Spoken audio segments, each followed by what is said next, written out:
Ay, buwisit naman talaga manok to. Oh. Walang kwenta kahit na kailan. Nagmamakdo ang matandang si Ernesto nang umuwi siya ng kanilang bahay. Inis niyang inihagis sa gilid ng lutuan ang wala ng buhay na manok. Naroon naman ang kanyang asawa na si Aling Luming. Lutuin nyo na yung manok na yan. Yan na lang ang silbi niyan. Tumayo ang ginang sa kanyang harapan. Nagpamewang pa ito at nakataas ang isang kilay. Yan ang napapala mo, kakasugal. Sabong ka ng sabong, palagi ka naman talo. Buti nga sa'yo, sugarol ka kasi. Ay nako, manahimik ka nga dyan, Luming. Wala ka namang ambag sa akin eh. Ang mabuti pa, lutuin mo na yung manok at nagugutom na ako. Aba, ang kapal ng mukha mo ah. Utusan pa ako ng siraulong ito. Ikaw kaya magluto sa manok na yan, eh ang tagal-tagal pakuluan niyang mga pangsabong na yan, katitigas na mga laman. Basta, lutuin mo o makakatikim ka sa akin. Talo ko ngayon, Luming ha. Huwag ka nang sumabay at baka malintikan ka pa. Bilisan mo na! Dumating ang kanilang anak na si Noel. Agad naman itong pumagitna dahil baka magpang-abot na naman ang dalawa. Nay! Tay! Tama na! Ako na lang magluluto ng manok na yan. Tay, kalma lang. Ma, wag mo na kasing asarin. Talo na nga eh. Ito kasing nanay mo eh. Wala na ngang matulong sa akin eh. Mangiinis pa. Eh ilang beses ka na kasi kitang pinagsasabihan na wala ka mapapala dyan sa sabong na yan. Huwag mong iasa ang buhay natin sa sugal. Kaya nga sugal eh, walang kasiguraduhan. Nay, tay, tama na. Alam niyo tay, tama naman si nanay eh. Sa halip na nagsasabong ka, ipagpatuloy mo na lang yung talyar mo sa bayan. Matagal nang nakatenga yun eh. Oh, ayan yan. Kinakampihan mo na naman itong nanay mong tuyot. Kaya nga ako nagsasabong eh, para mabawi ko yung talyar na yan. Nagsalubong ang kilay ni Noel at Aling Luming. Nalito sila sa sinabi ni Mang Ernesto. Mabawi? Bakit? Sinangla mo ang talyar ano? Tay, anong ginawa mo? Eh ano naman kung sinanla ko? Eh akin naman yun ah. Ay nako, dyan na nga kayo. Bilisan nyo maglurot, gusto ko na kumain. Napailing at napaupo na lamang si Aling Luming sa upuan, habang napapakamot na lang si Noel sa kanyang ulo. Lulong na talaga kasi ang tatay niyang si Ernesto sa sabong. Kahit na madalas itong natatalo, hindi pa rin talaga nagtatanda. Sa isip-isip ni Noel, ganun siguro talaga kapag tumatanda na. Ay nako, hindi ko na alam kung anong gagawin ko dyan sa tatay mo. Nagsasayang lang ang perang loko-lokong yan. Eh ikaw naman ay, buti naman may pera ka palagi. Kung wala baka nga tayo. Eh ako pa ba? Eh mas magaling akong dumiskarte kaysa dyan sa tatay mo. Pasensya na nay ah.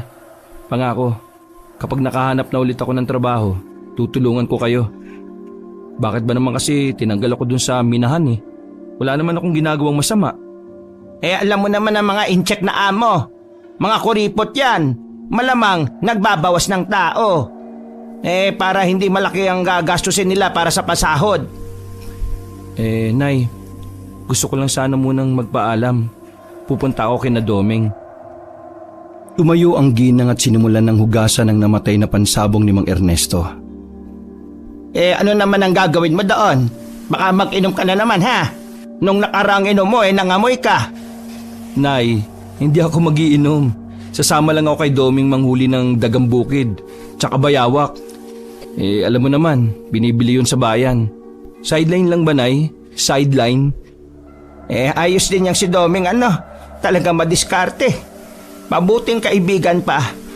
Kung ganyan pala ang lakad mo walang problema. Ang mahalaga, makakapera ka para sa sarili mo. Para sa atin, Nay. Para sa atin. Anong oras ba ang alis mo? Para makapagapunan ka muna. Mamayang 10:00 pa naman, Nay. Ang sabi kasi ni Doming ganong oras daw natutulog yung mga dagang bukid tsaka bayawak. Di sige. Kung kailangan mo ng pera bibigyan kita. Hindi na, Nay. Maglalakad lang naman kami. Pinagtulungan ng mag-ina na maluto ang manok na inuwi ni Ernesto. Katulad ng inaasahan, matagal nilang pinakuluan ang manok na yon.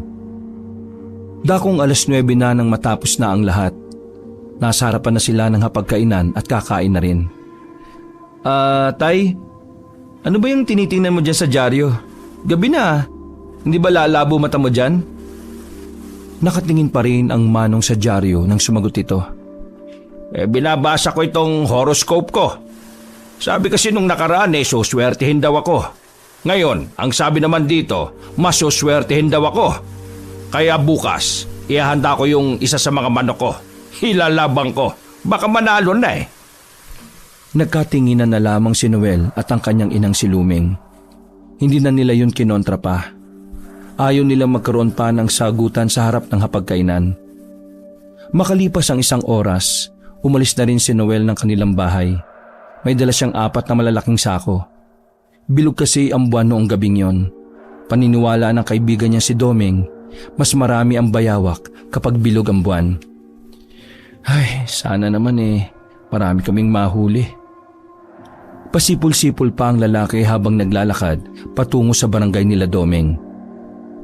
Pagkarating niya roon, naabutan niya si Doming sa bakuran. Inaayos nito ang lambat na nagkabuhol-buhol. Uy, nandiyan ka na pala. Aga mo Wala pang 10:00 10 minuto na lang naman 10:10 na. Nagdala na ako ng 4 na sako Ayos yan. Magdadala rin si Milek ng 5 Umupo si Noel sa gilid ni Doming. Ha? Bakit kasama si Milek? Bakit? Hindi pa rin ba kayo nakakaayos? Para kang timang. Alam mo namang hindi pa nagtatanong ka pa. Pre, kailangan din ni Milek ng pera. May sakit ang nanay niya at saka tatay naman niya umalis ng bahay nila. 3 araw nang hindi bumabalik. Isang tabi niyo muna yung alitan niyo. Magandang bentahan ng bayawak at saka dagang bukid. Yun ang isipin niyo. Oh, ayos na ito. Hintayin na lang natin si Milek. Ano pa nga bang magagawa ko? Pinapunta mo na. Si Milek ay kaibigan din ng dalawa. Kaso nga lang, kamakailan nagkaalitan itong si Noel nang dahil lang sa babae. May nililigawan kasi si Milek na babae, tapos ang babae namang yon ay nagkakagusto pala kay Noel. Wala namang pagtingin si Noel, pero hindi pa rin maiwasan ni Milek na mainis. Gwapo naman kasi talaga si Noel. Si Milek din naman, pero hindi siya pansinin ng mga babae. Oh, nandito na ako. Seryoso ang mukha ng binata na halatang walang panahon para makipagbiruan. Ano, nadala mo na ba lahat ng pinadadala ko? Oo, dinala ko na. Dadalhin ko na rin sana si Ana kasi baka gusto makita ni Noel Uy, Milek! Ha? Tama na yan Magsisimula na naman kayo. Tara na, maglakad na tayo. Bago lumabas ng bakuran ay nagpaalam pa muna si Doming sa kanyang mga magulang na nasa loob. Nay! Tay! Alis na po kami! Ginamit ko po yung brief ni tatay yung butas. Natawa naman si Noel at Milek sa kanilang narinig. Mahamog na nang pumasok sila sa kagubatan. Nilabas na rin nila ang tig-iisang flashlight na kanilang daladala. Sa bungad pa lang ng kagubatan ay may naramdaman na agad si Doming. Matalas kasi ang pakiramdam nito pagdating sa mga kaluskos ng dagang bukid at bayawak. Manda na kayo May nararamdaman na ako. Dito, sa gawing ito. Bahagya silang yumuko. Sumunod lamang si Noel at Milek sa likuran ni Doming. Maigi nilang tiningnan ng ilalim ng mga halamanan. Huminto bigla si Doming. Hinanda na nito ang lambat. Ito na. Tutukan nyo ng ilaw. Nakita nila ang 4 na dagang bukid na masarap na natutulog sa ilalim ng dahon ng gabi. Mabilis na sinakluban ni Doming ng lambat ang mga yon. Agad din namang nahuli at nailagay yon sa sako. Simple lang, di ba? Ganun lang manghuli. Oh, alam nyo na. Galing mo pre Ikaw na lang kaya humuli lahat. Ano namang silbi nyo rito? Ano pa, di moral support pre? Mga lintik. Palihim na humanga si Noel sa kahusayan ng kanilang kaibigan na si Doming. Sa kaloob-looban ni Noel, kung sasama siya lagi kay Doming, ay magkakaroon na siya ng silbi sa kanilang pamilya. Nasa bukana pa lang tayo Malawak ang gubat. Marami pa tayong mahuli. Pero mas mapapabilis kung pati kayo susubukan manghuli. Kayo na lang sa Dalagang Bukid. Ako na lang sa Bayawak. Delikado kasi. Yung mga Bayawak kasi, nangangagat sila ng tanga. Buti na lang hindi ako makakagat. Baka si ano lang. Hoy Domeng, nagsisimula ka na naman ha. Oh, wala akong sinasabing pangalan ha. Bakit ka natamaan? Tanga ka ba? Aamba na sana si Noel pero inawat na siya ni Domeng. Oy, para naman kayong mga bata eh. Kapag ako nairita, bahala kayo dito sa gubat. Kainin sana kayo ng aswang. Nanahimik si Noel, ganun din si Milik. Aswang lang pala ang magpapatikong ng bibig ng dalawa. O ano, takot kayo sa aswang? Baka akala nyo nananakot lang ako. Bakit? Totoo ba talagang may aswang? Baka kwentong barbero ka lang ha. Uy, 8 taon pa lang ako. Sumasama na ako kay tatay sa gubat. Ilang beses na kami nakakita ng aswang, no? Hindi lang inaano nila tatay kasi mabangis yun. Sus, bakit ngayon mo lang yung sinasabi ang tagal-tagal na natin magkakaibigan? Malamang hindi naman kayo naniniwala. Palagay mo naniniwala kami ngayon? Bahala na kayo. O sige na, tara na. Magpatuloy na tayo. Sakali mang may makita tayong aswang bahala kayo sa buhay nyo ha. Naglakad na ulit ang tatlo. Marami silang nahuli sa mga sumunod na sandali. Halos makalahati na ang isang sako ng dagang bukid. Hirap na ang dalhin ni Noel dahil ang lilikot ng mga yon sa loob. Nang may marating silang puno ng balete, napatigil ang tatlo. Isang lalaki ang nakita nila roon. Agad nilang pinatay ang flashlight nang lumingon sa kanila ang lalaki. Sumilip sila habang nagtatago sa mga kawayanan. Pagtingin nila sa lalaki, bigla na lang yung nagkaroon ng malapad na pakpak. Gagi, yan na nga yung sinasabi ko. Naglabas na si Doming ng kutsilyo na kulay ginto. Oh, anong gagawin mo? Papatayin ko, aswang yan Sira ulo. Hindi na napigil ni Noel at Milik ang katapangan ni Doming. Pumunta naman ang lalaki sa likuran ng balete. Nagtaka si Doming kung anong ginagawa ng lalaki roon, kaya sinundan niya. Maya-maya lang, nawala na ang lalaking aswang sa likod ng balete. Ali kayo! Nag-aalangang pang lumapit ang dalawa. Pagdating nila, nakita nila sa likuran ng puno ay ang isang manok na kulay itim. Yun lang ang naroon at walang kasamang aswang. Wala na yung aswang, pero itong manok lang ang naiwan. Hindi kaya kakainin niya sana yung manok? Halika, kunin natin yung manok. Wag, baka sundan tayo ng aswang. Tama si Milik, pagkain sana yan ng aswang. O ano, naniniwala na ba kayo na may aswang talaga rito sa gubat? Di dapat umalis na tayo. Hindi kayo dapat matakot, no? Kapag nagpakita kayo ng takot, mas tatapang ang aswang. Kaya ba ang tapang-tapang mo? Oo, yung kasi ang turo ng tatay ko. O tara na, umalis na tayo. Ayos na siguro tong mga nahuli natin. Bago nila nilisan ang kagubatan, tiningnan pa nila ng maigi ang manok. Hindi nila malaman kung anong uri yon. Basta, kulay itim lang ang lahat ng katawan, maging ang paangarin ay itim. Masaya kinabukasan na magkakaibigan dahil sa kinita nila. Naubos kasi ang lahat ng dagang bukid at ang 4 na bayawak na kanilang nahuli. Kahit na si Doming lang naman ang halos sumuli, patas pa rin itong hinatian ng dalawa. Pasado 10:00 na ng tanghali na makabalik na ang tatlo sa bahay nila Doming. Ngiting wagi ang tatlo dahil pare-pareho silang kumita. O paano? Focus na yan ha. Kanya-kanya muna tayo kasi marami pa akong gagawin dito ngayon sa bahay. Mamayang gabi na lang ulit kapag may oras kayo. Kayong dalawa, pag kayo mag-aaway ha. Maraming salamat pre. Malaking tulong to sa bahay. Salamat, may pambili na ako ng gamot ni nanay. O paano? Mauna na kami ha. Sige, mamaya ulit. Naglakad na ang dalawa palabas ng bakuran. Tahimik lang sila noong una dahil hindi pa rin talaga sila nakakaayos. Pero habang naglalakad, naisipan na ni Noel na basagin ang katahimikan. Ayaw din naman kasi niyang maging kaalitan si Milik. Tulad ni Doming, matagal na rin niyang kaibigan ng binata. Anong sakit ni tita?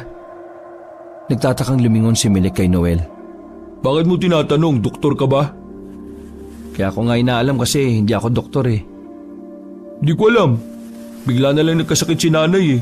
Pagkatapos niyang manggaling sa ilog para maglaba, tinrang kaso. Tapos si tatay, hindi na umuwi. Dumukot si Noel ng 200 sa tagiliran niya at iniabot sa lalaki. Oh, ano yan? Bulag ka ba? Malamang pera. Ibig ko sabihin, ano yan? Para saan yan? Bumuntong hininga si Noel. Ipangdagdag mo sa pambili mo ng gamot o kaya pambili na lang ng pagkain kung sobra na. Sandali pang tinitigan ni Milek si Noel. Hindi nito alam kung ano ang mararamdaman. Akala ko ba galit ka sa akin? Bakit mo ako binibigyan ng pera? Para may maisumbat ka sa akin ano? Nakaramdam ng kaunting pang-iinsulto si Noel pero pinili nitong maging kalmado. Ay, pambihira ka naman oh. Ganyan ba kasama tingin mo sa akin? Nang dahil lang sa babae? Alam mo, kahit inis ako sa'yo, hindi damay doon ng mga magulang mo. Lalo na si tita. Hindi naman ito para sa'yo eh. Sa nanay mo to. At saka, ayusin mo nga utak mo. Kaibigan kita. Ganun pa rin ang turing ko sa'yo, kahit hindi tayo okay. Inis lang ako sa'yo pero hindi kita kinakalimutan no. Ikaw lang naman tong siraulo eh. Napalunok ng laway si Milek. Pinipigilan na lang nitong umiyak. Sige na, tanggapin mo na. Sobra naman tong sa akin eh kasi may pera naman kami. Mas kailangan mo ito. Kalimutan mo muna yung alitan natin no. Saka na lang tayo magsuntukan kapag ayos na yung problema mo. Hindi ko inakala na mabait ka pa rin kahit ilang beses kitang inaway. Pasensya ka na ha. Ay, parang tanga. Babae lang yun pre. Tingin mo hahayaan kong masira yung tropahan natin nang dahil lang sa isang babae? Ano? Di ba? O sige na, bati na tayo. Pasensya na talaga pre ha. Kung pinaginalaan kitang nanliligaw din. Pre, hindi ako nagkagusto sa babaeng yung kahit konti. Ayawan mo na yun. Malandi yung pre. Kahit sino-sino na lang yung lalaking nilalapitan. Kaya nga eh. Basta, tutuon ko na lang muna sarili ko sa pamilya. Tsaka sa inyo ni Doming. Pasensya na talaga pre ha. Ayos lang yun, ano ka ba? Ang malaga, ayos na tayo. Akin na yung 200. Oh, akala ko ba akin na lang? Kunwari lang yun no, para magbati tayo. Ha? Ano ka, sira ulo? Binigay mo na yun eh. Tumawa si Noel at tumakbay kay Milek. Biro lang, ano ka ba? Magkalapit lang ang bahay ng dalawa, kaya naman magkasama na silang naglakad papasok ng kanilang barangay. Napadaan ang dalawa sa sabungan. Malamang sa malamang, nakita na naman ni Noel ang kanyang ama doon. Napailing na lamang si Noel habang nakatanaw. Ay nako, pambira talaga tong tatay ko. Wala na nga siyang pera, nagsasabong pa. Ang hihina naman ng mga manok na pinanlalaban. Pre, tingnan mo, di ba ganun yung manok na nakita natin sa gubat? Napatingin si Noel sa kaliwang banda ng daan, sa nabubulok na mga kahoy na nakatambak. Nakita nila ang isang manok na nakatayo roon. Kulay itim ang kulay, maging ang balat at palong ay itim din. Oh, paano kung yan din yung manok na pagkain sana ng aswang? Halika, kunin na natin. Wag, diba sabi ni Doming, baka hanapin niya ng aswang. Baka mamaya sa atin pa sumunod yung aswang eh. Aswang ba talaga yun? Oo nga, diba? Nakita mo naman eh. Hindi pa rin ako makapaniwala eh. Nalibang lang ang dalawa sa pag-uusap. Paglingon nila ay nawala na ang itim na manok. Sinubukan nilang hanapin pero wala na talaga yon. Oh, nasaan na yun? Baka tumakbo na. Ang bilis naman. Baka mamaya pumunta ron sa sabungan. Di patay siya dun. O sige na pre, mauna ka na sa inyo. Bilan mo kagad ng gamot si tita ha. Sasamahan ko muna si tatay sa sabungan. Alam mo na, baka may makaaway na naman. O sige pre, maraming salamat talaga ha. Nakangiting pinagmasdan na lamang ni Noel si Milek habang naglalakad na yung palayo. Nang lumiko na ang binata sa kaliwang kalye, sumagi na naman sa kanyang isipan ang tungkol sa aswang. Hindi naman siya sobrang natatakot. Sa katunayan, namamangha pa siya. Kahit kailan kasi, hindi niya naisip na may nilalang pala na ganon. Lumapit siya sa sabungan. Pagkakita niya sa kanyang tatay, hawak nito ang patay nitong manok. Hindi na siya nagtanong pa. Alam niya na kagad ang nangyari. Tay, tara, kain muna tayo sa bahay. Mamaya na. May tira pa akong pera tataya ko na lang muna ito sa puti. Tay, huling pera niyo na yan Ano ba, ang kulit mo? Malay mo, tumama. Nanahimik na lamang si Noel. Hinayaan niya na lamang ang tatay niya sa gusto nitong gawin. Na magsimula na ulit ang sabong, ay swerteng nanalo ang kanyang tatay. Malaki-laki ang taya na matanda kaya naman malaki rin ang tinamaan nito.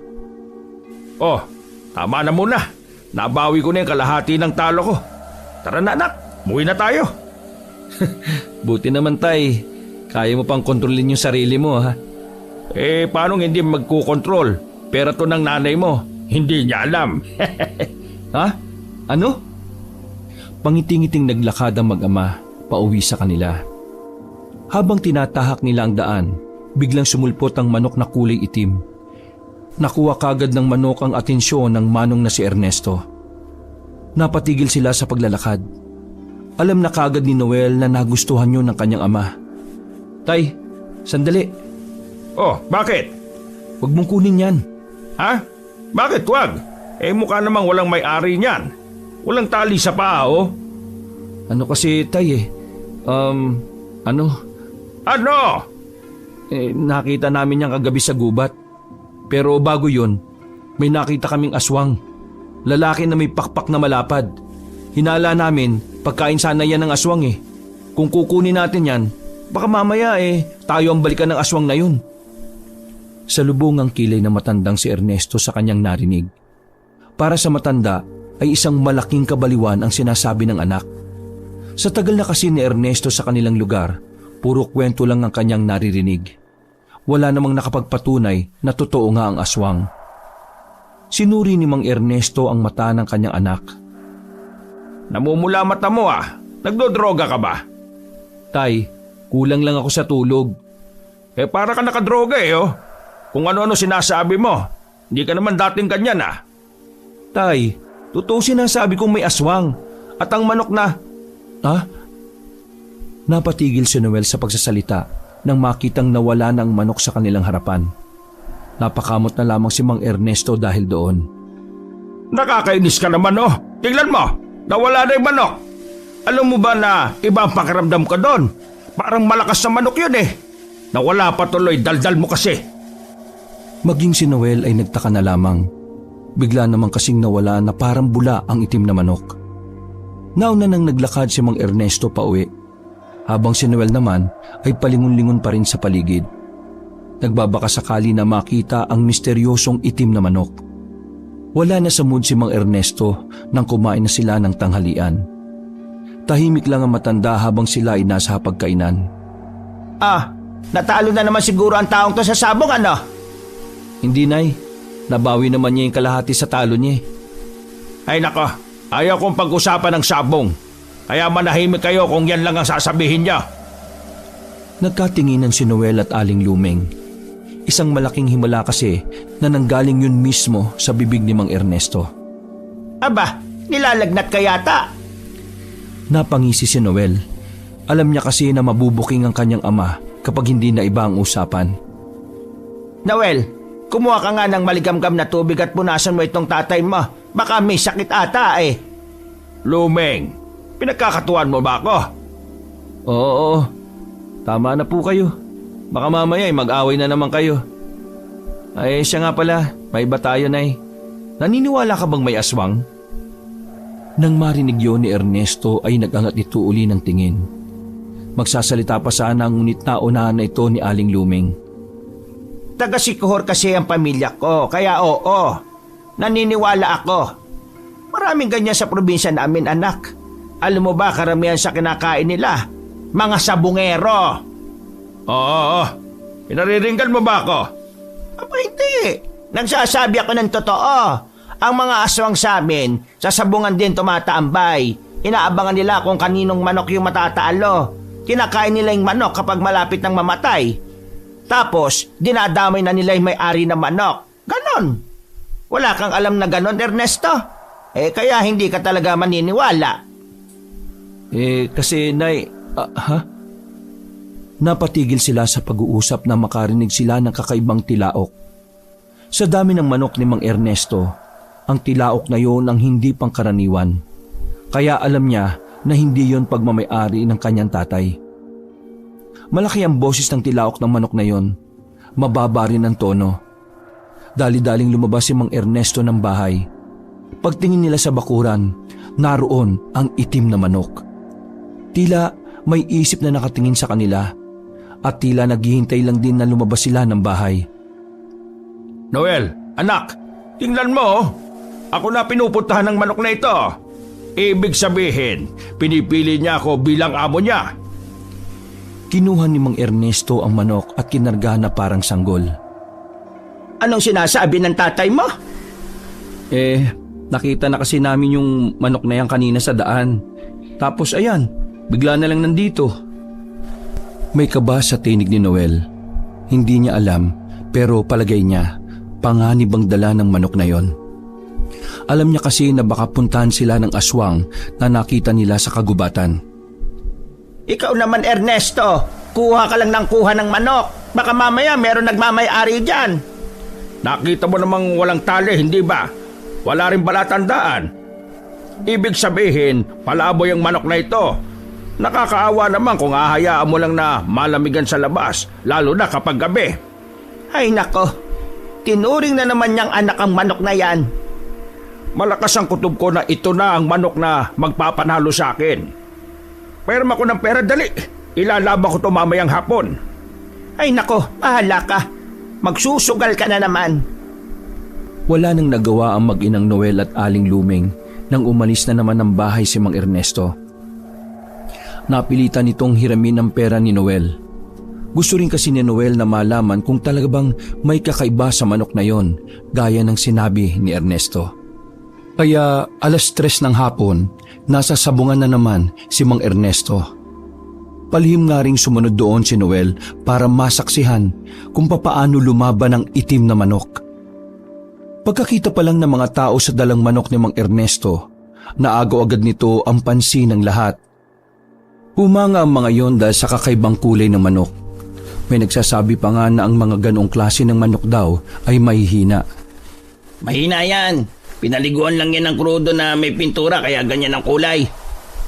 Wala kang maluloko dito, Ernesto. Talunan ka talaga. Napansin ni Noel na tila napipikon na ang kanyang ama.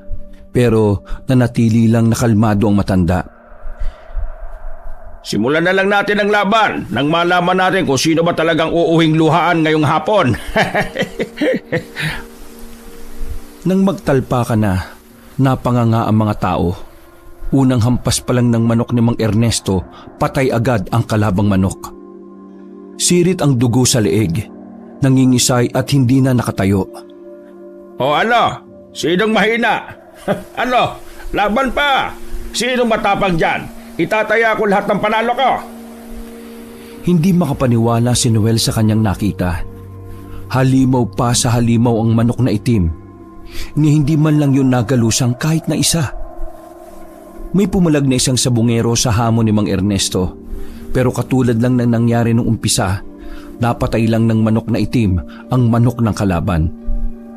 Ilang sabungero pa ang lumaban pero hindi man lang nanalo. Walang kasugat-sugat ang manok na hawak ni Mang Ernesto. Dahil doon, binansaga ng karamihan ng manok na yon bilang demonyong manok. Walang iya ka, Ernesto. Saan mo kinuha yung manok na yan? Kaloob sa akin ng Diyos. Ano? Naglakad na matanda nang wala nang pumalag sa kanya. Agad din namang nilapitan ni Noel ang kanyang ama na puno ang bag ng pera. Tay! Oh anak, nandiyan ka pala. Napanood mo ba yung laban, ha? Oo tay, napanood ko. Grabe, paano nangyari yun? Sinasabi ko naman sa iyo kakaibang manok na ito. Kakaiba sa lahat. Ito magpapayaman sa atin, anak. Tiningnan ni Noel ang manok. Saka lamang niya napansin na kulay pula pala ang mata ng manok na yon.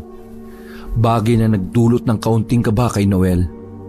Hindi niya yon magawang hawakan para kasing manunuka at tanging si Mang Ernesto lang ang kinikilalang amo. Masaya si Mang Ernesto nang makauwi sa kanilang bahay. Sa unang pagkakataon, umuwi siyang puro panalo ang dala. Ganun pa man, malungkot naman si Aling Luming noong mga sandaling yon. Bagsak ang balikat at tila nalugi sa negosyo. O Luming, bakit ba ganyan ang mukha mo? Dapat masaya ka. Nanalo tayo. O ha? Eto, pera o. Bumili ka ng masasarap na pagkain. Aayusin ko lang yung magiging kulungan nitong manok na ito ha. Nagtungo si Mang Ernesto sa kulungan nito ng mga manok. Naiwan si Aling Luming at Noel sa lamesa. Nay, bakit malungkot kayo? May nangyari ba? Nandun kasi ako kanina sa sabungan. Oh, anong ginagawa niyo ron? Akala ko kasi talo na naman ng tatay mo eh. Kaya tinodo ko yung taya ko sa kalaban. Ayun, naubos ang pera ko. Napahilamos na lamang sa mukha si Noel. Hindi niya inakala na tumataya rin pala ang nanay niya. Ano po? Ang ibig niyong sabihin, kapag nagsasabong si tatay, nataya ka rin? Pero sa kalaban? Oo, para kapag talo ang tatay mo, mababawi lang natin ang pera. Kaso, iba ngayon eh. Halimaw yung manok niya. Ay pambihira ka naman nanay oh. Hindi mo sinabi. Huwag ka na mag-alala. Hihiritan ko na lang si tatay ng pera. Ibabalik ko sa iyo yung talo mo. Talaga? Masarap ang kinain nila nung kinagabihan na. Samantala, kalat naman sa kanilang lugar ang nangyari sa sabungan. Maraming tao ang humanga sa manok ni Mang Ernesto. Ang ilan sa mga yon ay nanghingi pa ng balato. Kung titingnan, kakaiba talaga ang manok na yon. Kung tumingin yon sa kalaban, ay parang may isip talaga. Hindi rin yun basta natilaok. O Noel, bago ka matulog mamaya ha, pakainin mo ulit itong si Diablo. Ano po? Diablo? Oo, Diablo ang pinangalan ko rito sa itim kong manok. O sige na, magiinom lang kami ni Paring Buwang sa kanila. Alam mo na, mayabang ang tatay mo ngayon, maraming pera, paldo. Hindi, biro lang ha. O ito, bigay mo sa nanay mo, palato ko yan sa kanya. Nagmamadaling umalis ang matandang si Ernesto habang pasipol-sipol. Napatingin naman si Noel sa itim na manok na may sariling kulungan. Sa lahat ng manok ng kanyang ama, parang ang itim na yon ang pinakamahalaga. Umupo si Noel at sinilip ang manok. Diablo pala. Ganda ng pangalan mo ah. Parang may koneksyon sa aswang. Pagkasabing yon ni Noel ay biglang lumingon ng manok sa kanya. Hindi niya alam pero pakiramdam niya ay nagalit sa kanya ang manok. Oo, huwag kang magalit. Ito naman oh, biro lang eh. Pasalamat ka nga eh, inampun ka ni tatay eh. Kung hindi, baka kinain ka na ng aswang na yon. 3:00 ng madaling araw. Nagising si Noel dahil sa ingay ng kanyang narinig. Parang nagwawala ang mga manok. Pero nang bumangon siya ay nawala na ang mga ingay. Nagtataka ang binata at inisip niya nung una na baka pinapakain ng kanyang ama kaya maingay. Pero nasa gilid na nila si Mang Ernesto. Masarap ang tulog dahil nakainom. Hindi nakatiis si Noel. Lumabas siya ng bahay para tingnan ang kulungan ng mga manok. Binuksan niya rin ang ilaw sa labas. Sa pintuan pa lang ay natanaw niya na may nangyayaring hindi maganda. Nataranta na kagad si Noel. Nawala bigla ang kanyang antok. Tay! Tay! Nagmamadaling ginising ng binata ang kanyang mga magulang, lalo na ang kanyang tatay. Ano ba? Visit kang bata ka, ano bang problema mo ha? Tay! May pumatay sa mga manok niyo! Namulagat ang mata ni Mang Ernesto. Ano ka mo? Si Diablo! Dali-daling tumayo ang matanda. Pinuntahan agad nila ang kulungan ng mga manok. At doon naabutan nilang lasug-lasug na ang mga manok. Bukas na nga ang katawan. Labas na ang mga laman loob. Nang makita ni Mang Ernesto na naroon pa rin ang manok na si Diablo, ay para siyang nabunutan ng tinik. Ay, parang minasakir yung mga alaga mo ah. Diyos ko, sino naman ba gagawa niyan? Napakawalang puso. Ang mahalaga, buhay si Diablo.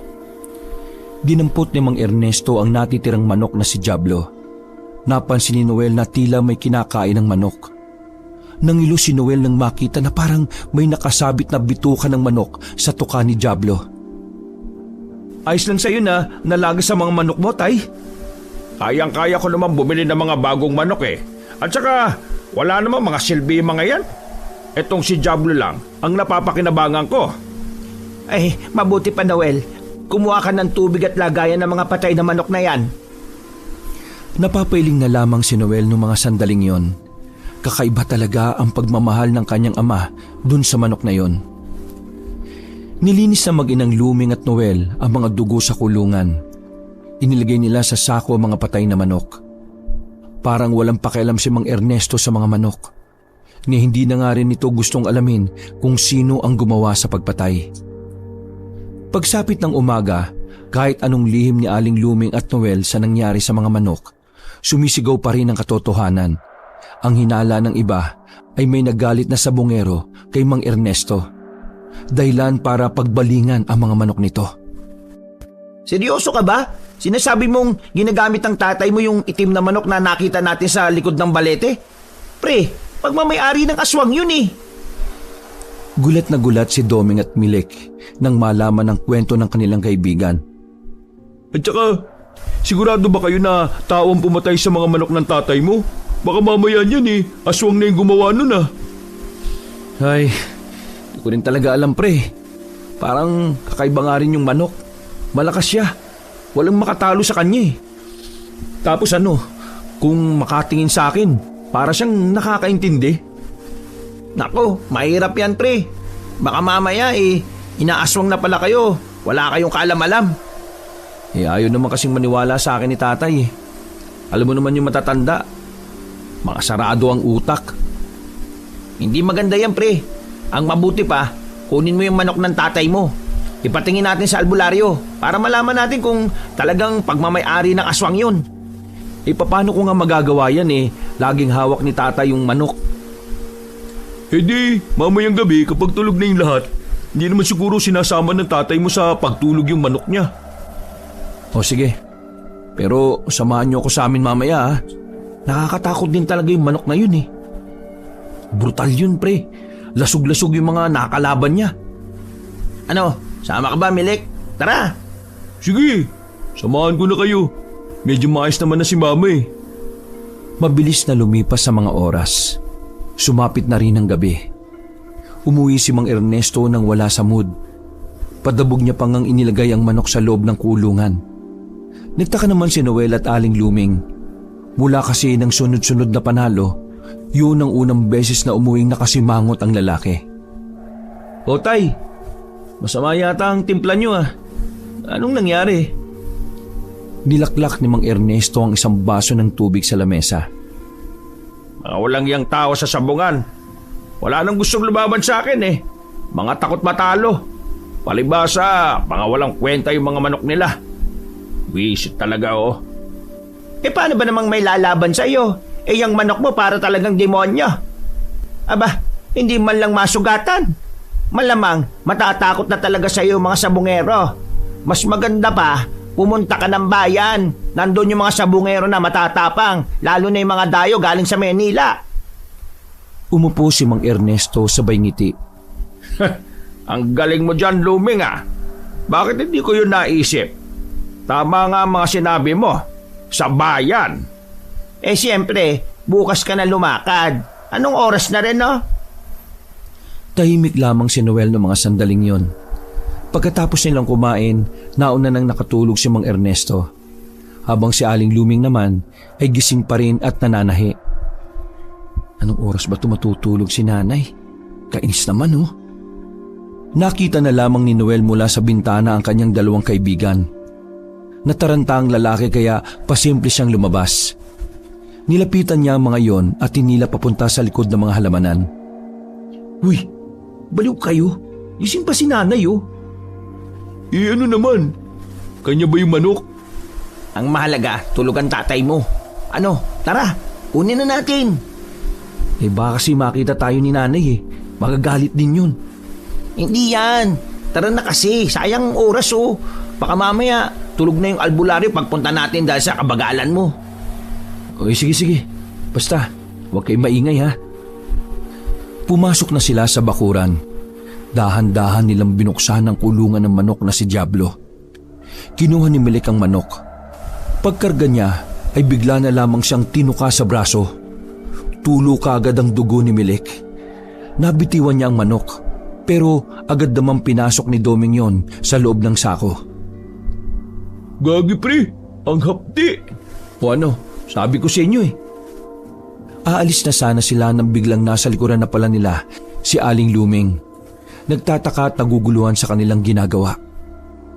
Noel, anong gagawin niyo sa alaga ng tatay mo, ha? Sandaling natamimi ang lahat. Hindi pa matatauhan si Noel kung hindi ito tatapikin ni Doming. Ha? Nay, pasensya ka na ha. Ipapatingin lang namin si Diablo. Baka kasi may sakit eh. Baka mamatay. Bawal pa naman ang Diablo sa langit. O tara na. Dali-daling lumabas ang magkakaibigang bit-bit ang sako kung saan naroon ang manok. Ay sira ulo kang bata ka. Hingal na hingal ang tatlo na makalayo na sila sa bahay nila Noel. Teka, bakit ba tayo natakbo? Hindi naman tayo hinahabol ni Tita Luming. Bakit? Kasi may rayuma? Uy, bibig mo milik ha? Joke lang. Ay, napagod ako dun ha. Saan ba tayo pupunta? Sa baryo namin, sumunod lang kayo. Mabilis ang paglakad na kanilang ginawa. Kailangan nilang magmadali dahil baka gisingin na ni Aling Luming si Mang Ernesto. Doming, ito ba talaga ang daan natin? Parang dito nagkukuta yung aswang eh. Liblib na ito eh. Mas malapit kasi ang daan dito kaysa sa kabila. Kalmaan mo lang yung sarili mo, no? Wala pa sila sa kalahati ng kanilang destinasyon nang biglang mapatigil si Doming sa paglalakad. Nagtaka naman ang dalawa kung bakit. Oh, anong problema? Nakatingin si Doming sa sako. Bumigat eh.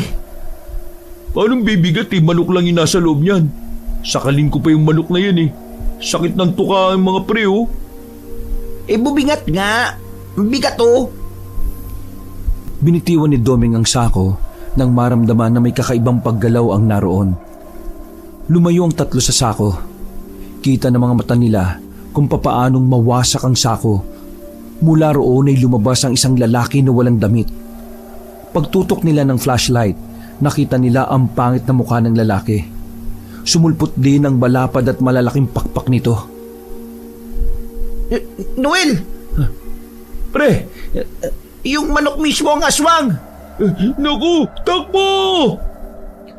Aalis na sana si Milik pero hinila siya pabalik ni Doming.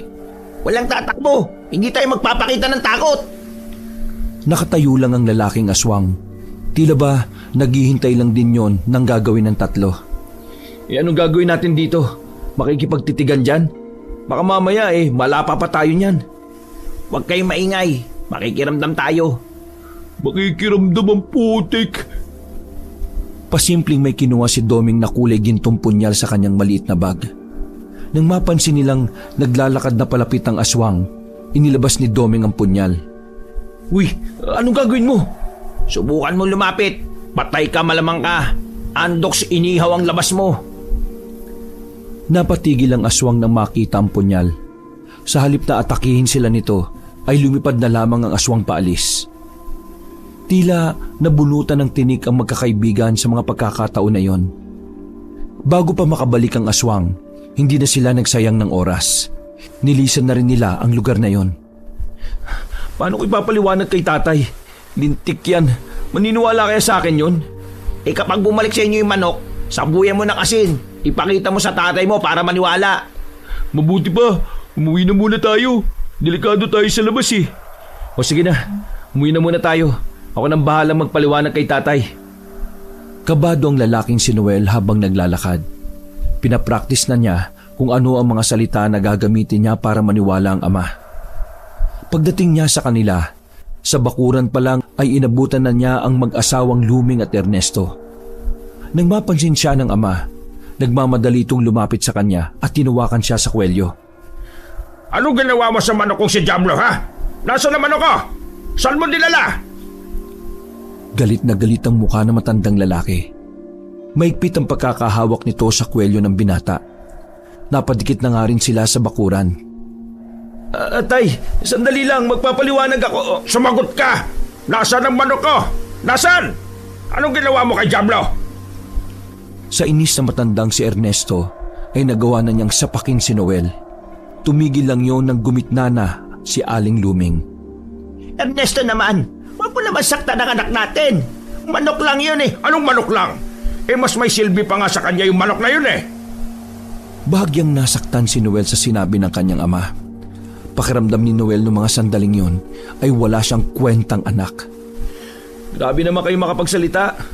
Bakit? Kayo ba? Naging epektibong ama rin ba kayo sa akin? Aba, sumasagot ka ha? Sabi mo kanina sumagot ako. Padabog na inalis ni Mang Ernesto ang kamay ng asawa sa kanyang damit. Lumapit ulit ito kay Noel at nagbanta. Kapag hindi mo binalik si Diablo, malalagot ka sa akin. Makakalimutan kong anak kita. Sana nga wag na makabalik. Wala kang alam kung anong klaseng nilalang ang manok na yon. Wala ka ba talagang utak? Malamang manok yon. Pinagsasabi mong klase ng nilalang. Bakit? Sigurado ba kayong manok yon? Ano bang tingin mo? Elepante? Yan ang sinasabi ko sa iyo eh. Pinag-aral ka, puro katangahan yung natutunan mo. Aswang si Diablo. Aswang ang manok na yon, tay. Ilang segundong hindi nakapagsalita ang mag-asawa. Nagkakatinginan ito sa isa't isa na tila ba naguguluhan sa sinabi ng kanilang anak. Dadalhin sana namin siya sa albularyo para ipatingin. Pero nung nasa daan pa lang kami, naging aswang na siya.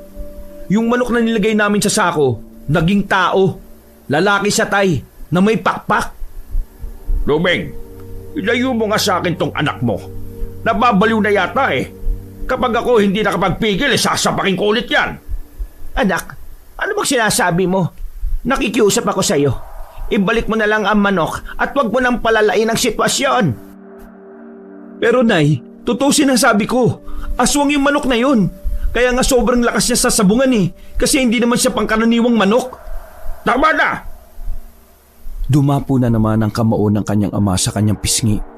Sa pagkakataon na yon, ay mas malakas na ang pagkakasuntok ni Mang Ernesto. Tumba si Noel. Napahawak pa siya sa bakuran nang subukan niya ulit tumayo. Wala sa lahi natin ng baliw. Kaya tumigil ka na sa kahimbangan mo ha. Kasi kung hindi, dadalhin kita sa mental hospital. Sumenyas na si Aling Luming kay Noel. Hindi na rin nagsalita pa ang binata. Masama ang loob nito na umalis. Wisit. Sinasabi ko na nga ba hindi maniniwala yung mga yun eh. Walang ibang pwedeng puntahan si Noel noon kundi kina Doming lamang.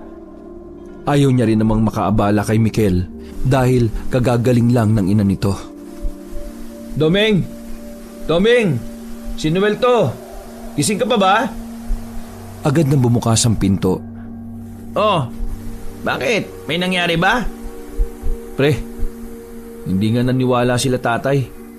Sinapakan ni Mang Ernesto. Bakit? Halata ba? Hindi naman halata, no? Kahit nadugo labi ko. Tatanong pa to. Oh, wag kang iiyak. Pre, puntahan natin yung sinasabi mong albularyo. Nag-aalala ko para kina nanay at tatay. Baka mamaya bumalik yung manok doon. Langya, matutulog na sana ako eh. Teka, dadalhin lang ako. 5 minutong naghintay si Noel sa labas. Nabigla siya nang makita ang mga dala ng kanyang kaibigan. Lintik. Ano yan? Maglalayas ka ba? Magamit to, pre. Baka makasalubong natin yung aswang kaya hiniram ko na ito kay Tiyo. Pambihira ka. O sige na. Malamig na ang gabi nang lumabas ang dalawa. Nasa 20 minutos lamang ang kanilang nilakad at nakarating na rin sila sa sinasabing bahay ng albularyo. Sa bakuran pa lamang, inabutan na nila ang isang matandang lalaki na nakatungo sa lamesa. May alak sa harapan nito, kaya alam ng dalawa na nalasing ang matanda. Pre, yan ba yun? Malas pre, lasing eh. Pero subukan natin makausap pa rin. Nilapitan ng dalawang matanda. Pasimpleng kinalabit ni Doming ang matanda. Mang Ongpin, naririnig niyo po ba ako? May gusto pong magpatulong sa inyo. Pre, hindi na yata yan magigising eh. Tinan mo nga kung may pulso pa. Nagulat ang dalawa nang biglang magangat ng ulo matandang lalaki. Ano bang kailangan ng mga anak ng pating kayo, ha? Napatras ng bagya ang magkaibigan. Napahawak pa si Noel sa dibdib niya sa sobrang gulat. Mang Ongpin, gising po pala kayo. Akala namin tulog kayo. Hindi ako tulog. Nakakayuko lang ako. Inaamoy ko yung lamesa. Ano bang kailangan nyo, ha? Alanganing oras na nandito ba kayo? Sino ba sa inyo ang magpapatuli, ha? Wala pong magpapatuli. Ito po kasing kaibigan ko may problema eh. Ako rin may problema. Pero hindi ko kayo pinuntahan sa bahay nyo. Alam nyo ba kung anong problema ko, ha? Pinagpalit ako ng babae yon sa mas bata. Pero ang problema nyo? Nang makabuelo na si Doming ay hindi na ito nagpaligoy-ligoy pa. Itong kaibigan ko kasi, yung tatay niya, may inaalagaan na manok. Yung manok po, aswang pala. Nagbago ang itsura ng reaksyon ng matanda. Bumakas sa mukha nito ang tila pagkabahala. Tumayo ang matanda at tumampas ng malakas sa lamesa. Isang aswang na nag-anyag manok? Ay, sabihin nyo nga sa akin, yung ba kulay itim na manok? Opo, kulay itim po. Ay, siya nga. Teka. Kilala niyo po ba yung aswang na yon? Siya ang aswang na nabanggit sa akin ng kapwa ko albularyo sa kabilang probinsya. Ibig sabihin, taga-kabilang probinsya pala yung aswang na yon?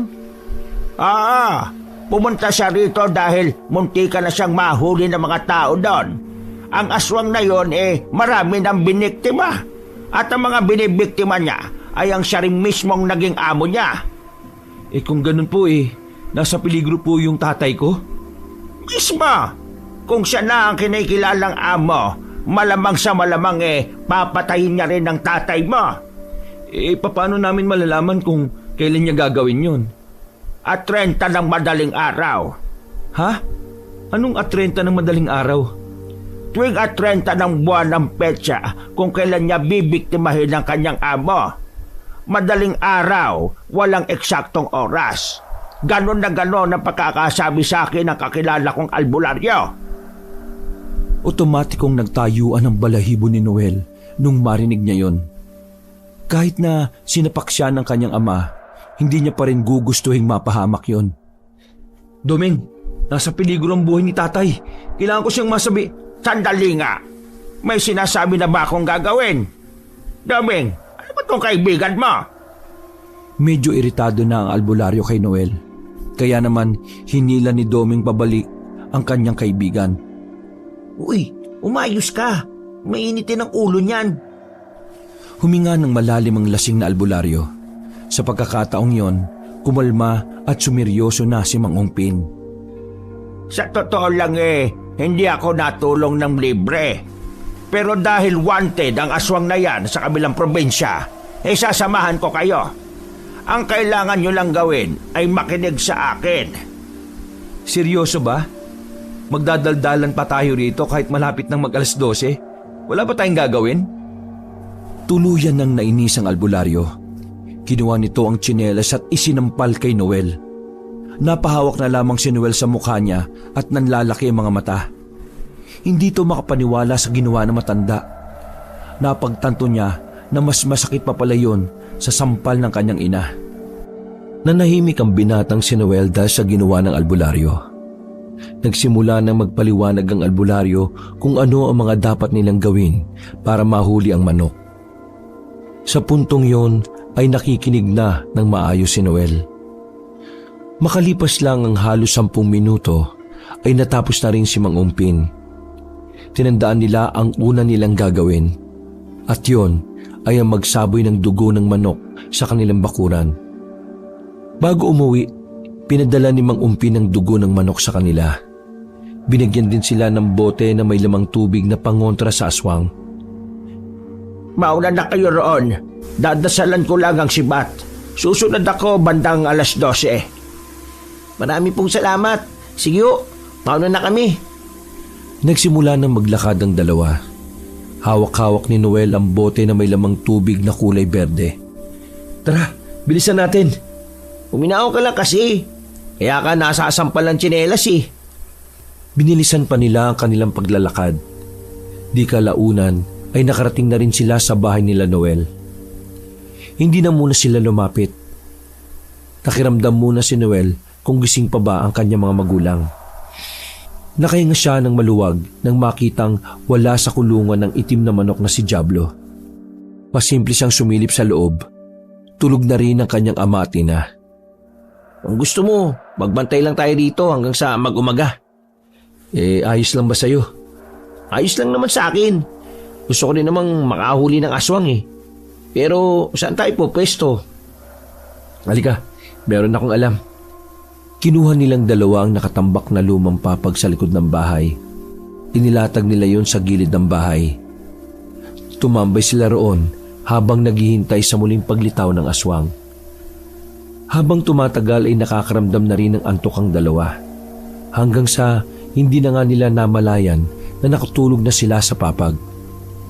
Hindi na nila alintana ang mga lamok na pumapapak sa kanila sa magdamag. Nagising sila dahil sa tinig ni Mang Ernesto na tila ba ang saya-saya. Sakalang naging malinaw kay Noel ang dahilan ng marinig na niya ang pangalang Diablo. Ha! Akala ko talaga iiwan mo na ako eh. Pasensya ka na sa anak kong siraulo ha. Pre, bumalik na yung manok. Nagmamadaling tumayo si Noel at tinungo ang kanilang bahay. Nanlaki ang mata ng mag-asawa nang lumitaw ang binata. Nawala agad ang ngiti ni Mang Ernesto. Ang kapal naman ng mukha mong bumalik pa sa pamamahay ko. Sinanyisa na siya ng kanyang ina na wag na lamang magsasalita. Pero hindi nagpapigil ang binata. Tay, bitiwan niyo yan. Sinasabi ko sa inyo, aswang yan eh. Hawak-hawak ni Mang Ernesto ang manok na itim na parabang hindi niya ito hahayaang masaktan. Ang kulit mo talaga, no?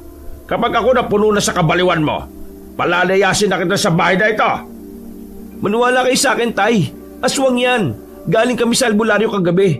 Ang sabi niya, mula pa sa kabilang probinsya ang aswang na yan. At papatayin niya ng kahit na sinong maging amo niya. Maniwala kayo. Magpapalit niya ng anyo mamaya.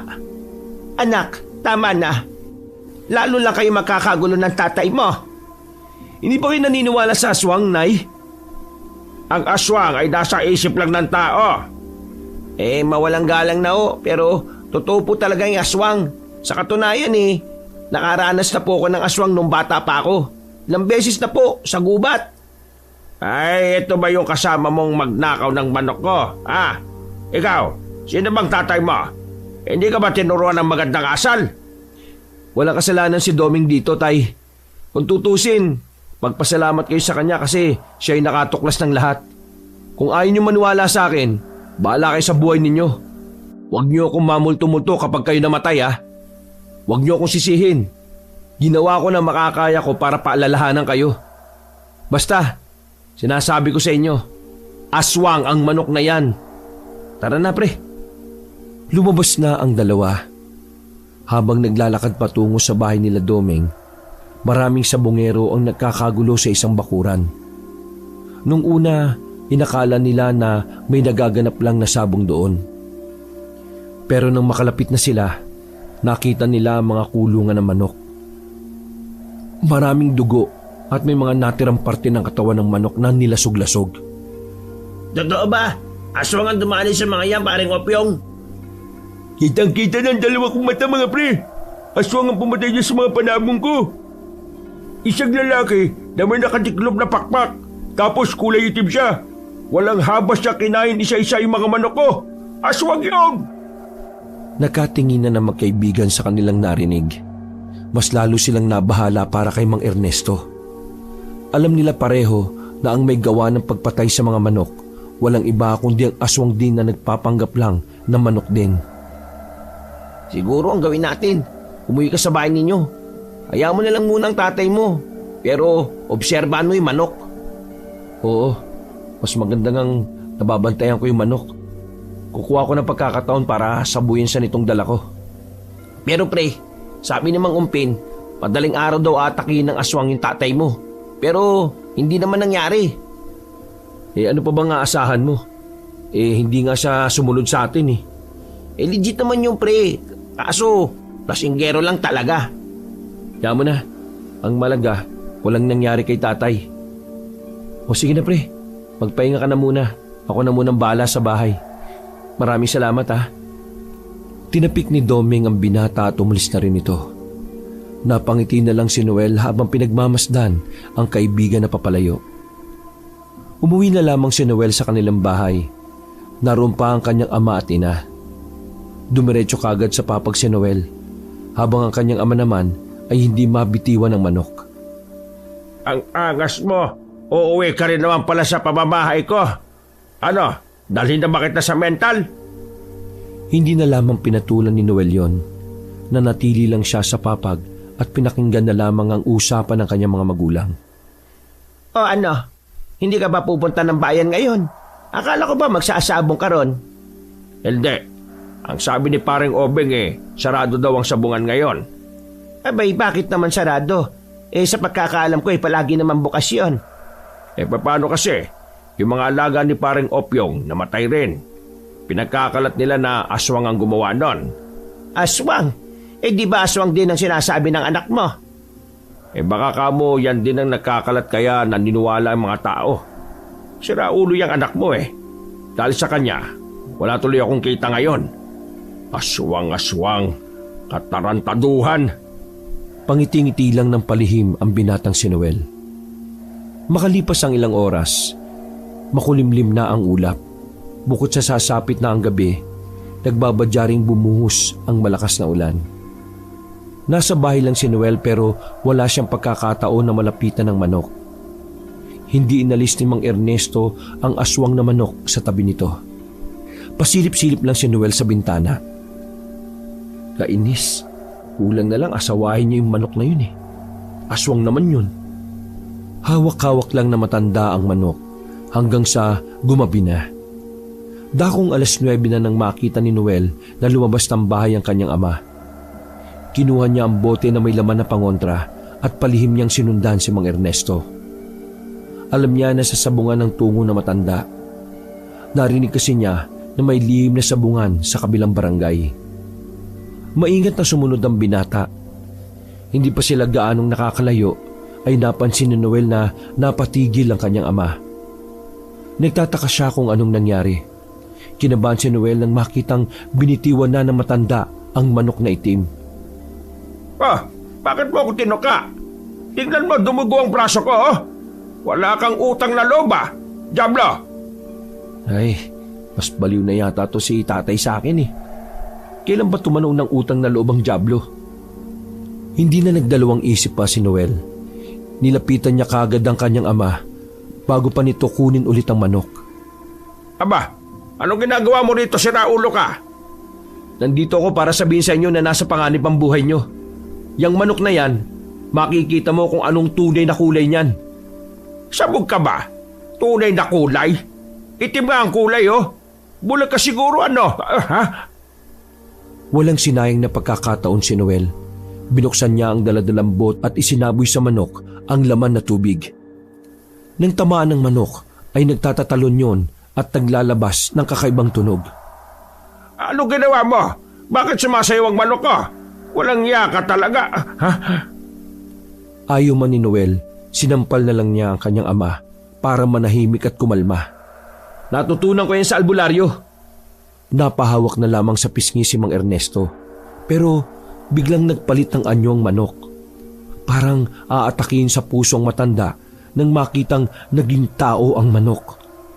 Nilabas nito ang malapad na pakpak. Ano? Sabi ko naman sa inyo aswang yan Ano? Bahala ka na dyan, Tay. Magpakain ka na dyan. Gaga! Huwag mo ako iwan, oy! Maigpit ang kapit ni Mang Ernesto sa kanyang anak. Nanginginig ito at takot na takot. Eh di sabay na lang tayong magpakain. Hindi ko rin alam kung paano labanan yan eh. Abay, sira ulo ka talagang bata ka! Pumagaspas ng pakpak ang aswang. Nanganda na yon para atakin sila nang biglang dumating si Doming at Milek. Kasama na nito ang albularyong si Mang Umpin. Paglingon pa lang ng aswang sa kanila, nagbitaw agad ng palaso ang albularyo. Kahit hindi ganon kaliwanag ay tinamaan ni Mang Umpin sa ulo ang aswang. Dahilan para bumagsak itong muli sa baba. Gumagalaw-galaw pa ang aswang nang lapitan nila yon. Kalmado at presko lang ang albularyo habang may dalang bote ng alak. Binutukan nito bigla si Mang Ernesto. Aray, bakit mo ako binatukan? Sino bang hampas lupang ito? Matuto kang makinig sa anak mo, Kutong Lupa. Maraming salamat po sa pagdating ninyo. Kung di dahil sa inyo baka wala na si tatay.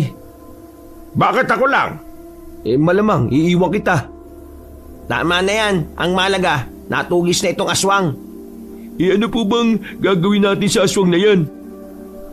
Hihintayin siyang mag-anyong manok ulit. Tapos ililitsyon ko siya at ipapakain ko sa alaga kong ahas. Hindi na lang namin kinontra ang kagustuhan ni Mang Umpin dahil baka magalit na naman. Ilang minuto lang din, naging manok na ulit ang aswang. Inilagay yon ni Mang Umpin sa sako. Nauna na siyang umalis na parang wala lang nangyari.